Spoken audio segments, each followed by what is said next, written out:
Hola mis viajeros, ¿cómo están? Yo soy una nómade por el mundo y esto es Cerrillos, Santiago.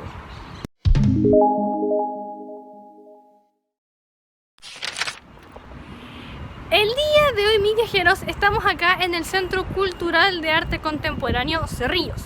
Un centro cultural que fue inaugurado durante el año 2016 y alberga todo tipo de obras de carácter moderno y contemporáneo. Ahora, como dato curioso, en este museo la obra más antigua que podemos encontrar data de 1967. Desde ese año hasta la actualidad hay diferentes tipos de obras. Este centro cultural se caracteriza porque, constantemente le llegan diferentes muestras de todo tipo, de diferente índole, etc. Y en esta ocasión nosotros coincidimos con esta muestra que retrata la vida y el activismo de estas increíbles mujeres mexicanas, activistas feministas, durante los años 80. Así que sin más rodeos, acompáñenme y vamos a conocer este centro cultural. Ahora, mis viajeros, a la fecha de grabar este video, abril del año 2022, yo pensaba que todo esto estaba cerrado, pero si ustedes caminan hasta acá, hasta donde está el pasillo, se van a dar cuenta que aquí ya está abierto para el público, se nota que se puede entrar. Así que para que tengan ese dato en consideración. Bueno, viajeros, y acá se los presento, así es como es físicamente este centro cultural por fuera, para que puedan apreciarlo porque creo que es muy bonito. Ahora sí, mis viajeros, entremos para saber qué podemos encontrar en este lugar. Bueno, mis viajeros, ella es nuestra guía el día de hoy en este museo. Cuéntanos, guía, ¿cuál es tu nombre? Mi nombre es Daniela Ávila y estoy acá para contarles acerca de la muestra que se llama Polvo de Gallina Negra, Mal de Ojo y otras recetas feministas. Esta muestra tiene por primera vez en Latinoamérica el trabajo de la colectiva Polvo de Gallina Negra de Mari Bustamante y Mónica Mayer, además de su trabajo individual de estas dos artistas anterior a la conformación de Polvo de Gallina Negra, y tenemos también el trabajo posterior, es decir, las reactivaciones de algunas de sus obras desde el año 93, que es la disolución del grupo, hasta el año 2020. Y la muestra se divide en estos tres momentos. Acá tenemos la obra El Tendedero, que es una obra de Mónica Mayer, hecha en 1978, pero acá la tenemos en una versión actual, donde ella se pregunta inicialmente acerca de la violencia que sufren las mujeres en la calle, en México, el acoso callejero, por ejemplo. Pero esta vez acá en Chile tenemos la obra con dos preguntas para que participen las mujeres, ¿verdad? Y nos cuenten acerca de cómo se han sentido o si se han sentido violentadas física, emocional o profesionalmente. Y la idea es que acá nos cuenten de forma anónima, ¿verdad? Que se abra ese espacio para dialogar, ¿verdad? En torno a las violencias que podemos sufrir aún hoy en día las mujeres. La otra pregunta es: ¿qué has hecho o qué te gustaría hacer para defenderte de las violencias machistas? Entonces esta obra así se va conformando de manera colectiva, únicamente con la participación y los relatos de otras mujeres. Y acá, como podemos ver, está repleta ya de relatos, ¿cierto?, de mujeres en Santiago, porque hemos sacado esta obra a diferentes puntos. Por ejemplo, el frontis de la Biblioteca Nacional, la estación Mapocho, y también en actividades acá en la comuna de Cerrillos. Así que les invitamos a ver la muestra, que vengan, está acá hasta principios de mayo, para que vengan, todos invitados, y eso, los esperamos acá. Disculpa, ¿estos testimonios son de personas que, por ejemplo, vienen acá y quieren participar o...? Mira, por una parte sí, es de visitantes que vienen acá y pueden, acá mira, por ejemplo, están los papelitos y los lápices pueden escribir. Efectivamente, esto está acá para que puedan escribir si alguien quiere contarnos, ¿cierto?, su relato, pero también, y en su mayoría, acá tenemos papelitos de personas que hemos contactado afuera del centro, es decir, en algunos puntos de Santiago, donde hemos sacado un pedacito de esta obra a la ciudad. Ellas trabajan harto con elementos, digamos, poco comunes del arte, porque ya nos insertamos en el lenguaje del arte contemporáneo, por lo tanto hay una mezcla, se utiliza también elementos precarios, papeles, digamos, y mucha creatividad, mucho ingenio y también el sentido del humor, que es algo que toman ellas desde, bueno, la idiosincrasia mexicana, pero lo llevan al arte para transmitir este mensaje feminista, ¿verdad?, de concientización acerca de las violencias machistas, acerca de los estereotipos también de la mujer en la sociedad mexicana. Y acá, por ejemplo, tenemos esta obra que tiene varias partes, que se llama El como instrumento de trabajo, o, que me encanta ese nombre también, Para quitarle a Freud lo macho, del año 82. Tenemos acá estas caretas en las que Maris, esto es una reunión, ¿verdad?, artística, bueno, esta gente se reúne y ella les reparte estas caretas a las personas, y esta foto es bien icónica porque ella es una crítica de arte bastante famosa de la época. Tenemos también otra parte de esta misma obra, en la que ella, ¿cierto?, juega con el elemento, ¿cierto?, para justamente criticar esta idea que viene de la ciencia acerca de la mujer, bueno, que constituyó Freud, ¿cierto?, acerca de la envidia del... Es decir, cómo la mujer se constituye en el psicoanálisis, ¿verdad?, como un ser incompleto por esta carencia, y de ahí vienen como todas estas patologías asociadas a la mujer, ¿verdad?, como la histeria, qué sé yo. Entonces ella ataca ese discurso. Por ahí va como en realidad lo que ella quiere decir con esto y por supuesto hablando de los hombres, ¿no?, la supremacía de los hombres en todos los campos. Y aquí, por ejemplo, vemos una referencia a la Mona Lisa, ¿verdad?, a Da Vinci, es decir, también ella está atacando estos grandes nombres de hombres que están instalados en todos los ejes, tanto como las ciencias, el arte, ¿verdad?, y esto también ha constituido la modernidad. Y aquí tenemos las caretas, que son para que el público se las pueda llevar. Ah, perfecto. para que se las visite. Disculpa, ¿ellas en su época eran muy conocidas o no tanto? No, de hecho, por ser artistas, mujeres, ellas toman, ¿verdad?, el feminismo para hacerse conocidas.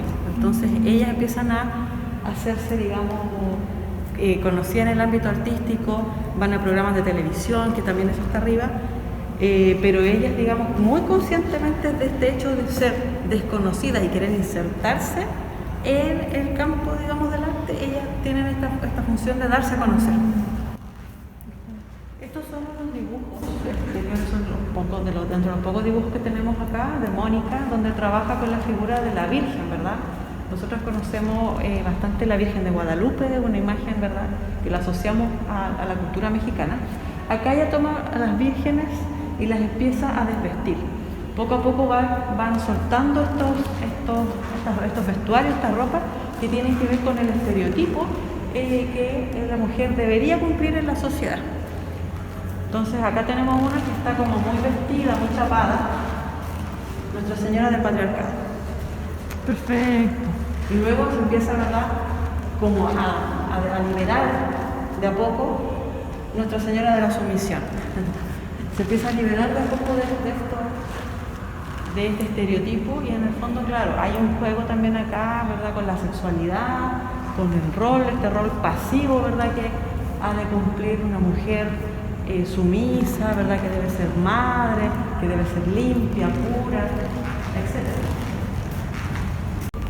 Acá tenemos una pieza que es una réplica, ¿verdad?, de un cartel para una asamblea feminista, en donde Mónica toma, ¿verdad?, el símbolo asociado a la mujer y en este caso le pone, ¿verdad?, el puño y el pincel. Y este símbolo lo conocemos hoy en día como el símbolo, ¿verdad?, que demuestra el feminismo. Y acá nace, acá parte, en 1976, para esta junta de arte feminista. De Maris Bustamante, por ejemplo, donde ella estampa sus labios de diferentes formas. Acá tenemos varios elementos. Uno es la serialidad, ¿verdad?, que nos recuerda, y los colores, que nos recuerda el arte pop, por ejemplo. pero ella también indica acá un juego de palabras, además de sus labios. Y los labios ella los ocupa a modo de firma en diferentes obras, como una estampa, como una huella también, como podemos ver acá. ¿Verdad? Tenemos los labios, las huellas. Eso es un elemento que es bastante interesante, digamos, de cómo ella decide, por un lado, firmar su trabajo y por otro lado también tiene este carácter de imagen propio, ¿verdad? Entonces acá lo vemos reiteradas veces de forma distinta y son sus labios. Arte es que porque tú lo digas, así es. Y esto tiene que ver con la proclama del arte feminista, ¿verdad? Donde ellas estaban iniciando en todo esto, reformulando, pensando qué es lo que es el arte feminista. Y ellas dicen, bueno, arte es porque tú lo digas, así es. A esa máxima llegan ellas pensando en qué es el arte feminista. Es lo que ellas están haciendo en esos años. Eso era el arte feminista. No estaba en otro lado. Bueno, mis viajeros, yo no les había dicho, pero lo que estamos viendo es una exposición momentánea que hay acá en el museo y consta de 3 pisos. Acabamos de estar en el primero y ahora vamos al segundo. Ya. Tenemos los 10 años, ¿verdad? La obra de los 10 años que duró Polvo de Gallina Negra desde el 83 al 93. Tenemos, por ejemplo, a las artistas como participaron en programas de televisión para, ¿verdad?, darse a conocer y dar a conocer su trabajo acerca de la maternidad, que es lo que vamos a ver acá principalmente, el trabajo de varios años en torno al concepto y el estereotipo de maternidad que había en la sociedad mexicana. En realidad nosotros podemos llevar esto, ¿verdad?, a la sociedad latinoamericana pensando que hay conceptos tremendamente similares. Una acción que ellas comienzan a ejecutar partiendo del proyecto es que se embarazan juntas. Sí.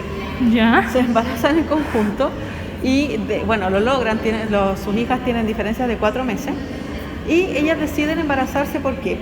Ya que iban a hablar de maternidad, ellas dicen, no podemos hablar de maternidad sin saber de qué se trata, digamos.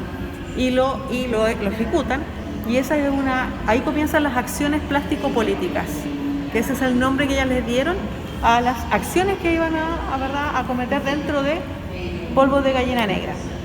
Acá, como podemos ver, ellas estuvieron en varias marchas acerca de la maternidad voluntaria, es decir, marchas pro aborto en México, por ejemplo, y acá estaban con esta indumentaria, ¿verdad?, que tiene que ver con el lenguaje y las imágenes domésticas, el delantal, ¿verdad?, estas las barrigas, qué sé yo, y trabajaron con esta idea de forma bastante cómica también.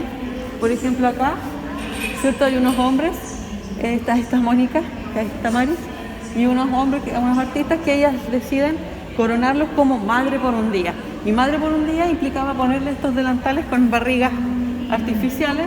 Entonces era como algo muy cómico, pero en realidad lo que ellas querían era llevar este tema de verdad de la maternidad, tanto lo bueno como lo malo, la incomodidad, por ejemplo, de la barriga, que otras personas también sintieran eso, para empezar a hablar del rol de la madre. Acá tenemos las conferencias performanceadas, en donde ellas hacían de todo un poco. Como podemos ver, no solamente era performance de carácter totalmente artístico, sino que también tenían otros elementos que, como ya hemos visto, ¿verdad?, el lenguaje de lo cotidiano, comida, se ponían a tejer, era como una mezcla estar entre la casa y no. ¿Por qué? Claro, porque ellas son mujeres y también son madres, entonces querían llevar, digamos, al campo del arte todo esto otro de ser mujer, como lo doméstico, el tema de los niños, andar con las hijas. Acá tenemos esta foto, que en realidad si nosotros la vemos, tenemos puros elementos que podríamos reconocer fácilmente de la vida cotidiana, o una foto de esos años de un cumpleaños, por ejemplo, ¿verdad? Entonces vemos los elementos que ocupaban las artistas, globos, papel, elementos, digamos, simples, baratos, pero que tenían que ver con la vida también de las madres. Entonces ella acá estaba ligando de una forma muy interesante la vida con el arte, de una forma absolutamente completa, digamos, o sea, se embarazaron, ¿verdad? Y desde ahí viene esta unión.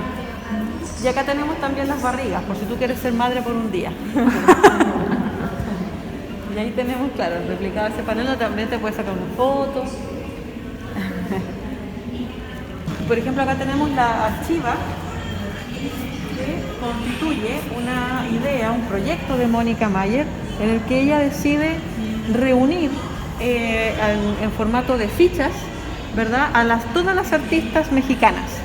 Ella intenta, ¿verdad?, catastrar a todas las artistas mexicanas y darle con esto una visibilidad, un reconocimiento de la obra.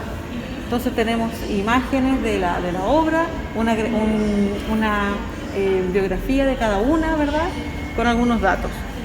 Y esto es lo que estamos replicando acá, con una archiva en construcción, que es la archiva chilena, donde acá se ha hecho el llamado a diferentes teóricas, investigadoras, artistas también, a que participen agregando fichas de artistas chilenas. Ya. Así que acá tenemos en construcción este nuevo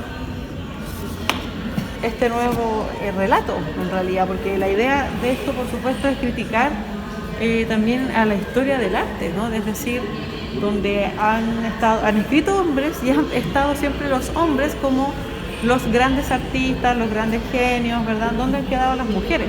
Entonces acá Mónica, de una forma muy lúcida y crítica, ella dice, bueno, la única forma en que nosotras estemos insertas en el campo del arte es que nosotras mismas nos demos visibilidad y que nosotros lo hagamos, aunque sea difícil. De hecho, ella, por ahí andan unos videos donde ella habla de la dificultad de este ejercicio, por ejemplo, de incluirse ella como artista dentro de esta lista, que ella misma estaba haciendo. Claro, porque es difícil, ¿no? Es un ejercicio, digamos, que lleva constantemente a replantearse. Por ejemplo, acá igual, ¿qué artistas vamos a incluir? ¿Todas? ¿Algunas? ¿Por qué? Quizá deberíamos hacer un catastro de todas las artistas. Bueno, salió hace poquito el libro de Mujeres en las Artes Visuales de los años 2010-2020, que está súper bueno, que lo sacó el Ministerio, que también tiene este ánimo, esta intención, como mostrar también a las artistas jóvenes, a las artistas actuales, que están trabajando temas muy diversos. Acá tenemos otra reactivación. Esta es bastante particular porque en realidad es un tatuaje, que es el tatuaje del logo Polvo de Gallina Negra, que se realiza tanto Maris como dos estudiantes de ella. Cuando ella era profesora, claro, y perfecto. Claro, esto es del año 2009. Entonces estas chicas, ¿verdad? Ella es la profesora y ellas conocen el trabajo de Maris y la admiran, ¿verdad? La encuentran súper increíble, ídola feminista, ¿verdad? Del arte contemporáneo. Y ellas dicen, bueno, nos queremos hacer el logo. Entonces Maris dice, yo también lo voy a hacer, porque no lo tengo. Así que se tatúan las tres. Y eso es lo que vemos acá en el video. Unos regalitos de la muestra.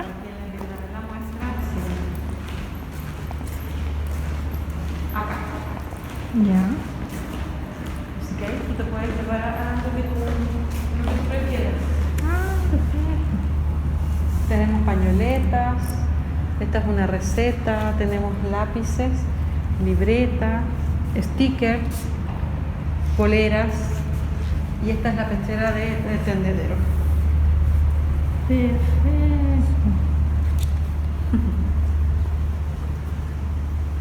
¿Y todas las muestras que ustedes hacen cuando terminan el recorrido siempre tienen recuerdos de estilo o esto solamente para esta muestra en particular? No, sí, para esta muestra en particular.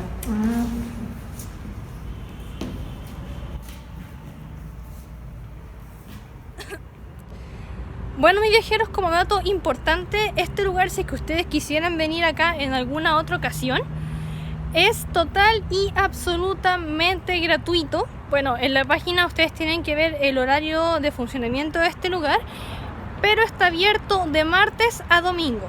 Así que para que ustedes también tengan esa información importantísima de este centro cultural en caso de que quieran venir.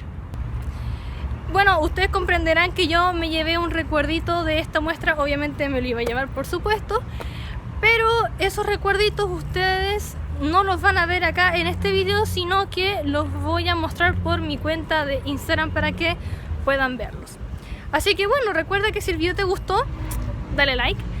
Si quieres comentar también, acá tienes el espacio abajo para escribir el comentario que tú quieras, siempre y cuando por supuesto sea con el debido respeto. Ahora recuerda que si un like no es suficiente, comparte el video con un amigo, y si no te gustó, compártelo con un enemigo. Recuerda apretar la campanita para suscribirte a mi canal de Una Nómade por el Mundo, si es que el contenido que doy en este canal es de tu agrado. Y de ahí recuerda Instagram. Pero nómade, ¿por qué Instagram? Porque ahora mis viajeros, Una Nómade por el Mundo, tiene Instagram. Así que aprieta la campanita para suscribirte a mi canal de Una Nómade por el Mundo. Y de anda a Instagram y sígueme ahí. Chao, chao, se les quiere y hasta la próxima semana.